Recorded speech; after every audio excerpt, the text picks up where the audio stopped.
সালমা আক্তার লিখেছেন, বাইরে সাধারণত হিজাব পরে এরকম অনেক মেয়েরাও বাসায় হাফহাতা গেঞ্জি পরেন। কেউ উপরে ওড়না পরেন, অনেকে পরেন না। মাহরামদের সামনে গেঞ্জি পরা জায়েজ হবে কিনা? মাহরামদের সামনে পর্দার পরিধি কতটুকু?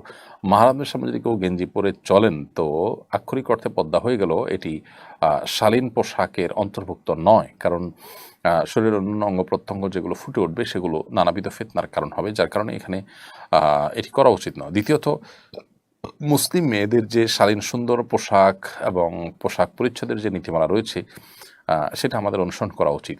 ফাসেক এবং কাফের মেয়েরা তারা তাদের যে লাইফস্টাইল থাকে সেই লাইফস্টাইল অনুসরণ, ভালো মন্দ বিচার বিশ্লেষণ ছাড়াই তাদের অনুসরণ অনুকরণ থেকে আমাদের বেঁচে থাকা দরকার।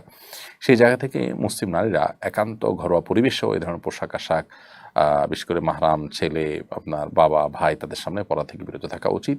আর যদি পরে না একান্তে, তাহলে সেগুলোর উপরে অন্য কোনো কাপড় চোপড় পরা উচিত। হ্যাঁ, স্বামী আছেন একান্তে বা অন্য কোনো লোক নাই, তখন তিনি পড়তে পারেন। তারপরও যে ফাসেক এবং কাফের মেয়েদের সাথে সাদৃশ্য গ্রহণ থেকে যথাসম্ভব বিরত থাকা উচিত। কারণ আমরা জানি নবী সাল্লাল্লাহু আলাইহি ওয়াসাল্লাম সেই প্রসিদ্ধ হাদিস, মান তাশাব্বাহা বিকওমিন ফাহুয়া মিনহুম, যে ব্যক্তি কোনো জাতির সাদৃশ্য গ্রহণ করে সে তাদের অন্তর্ভুক্ত হয়।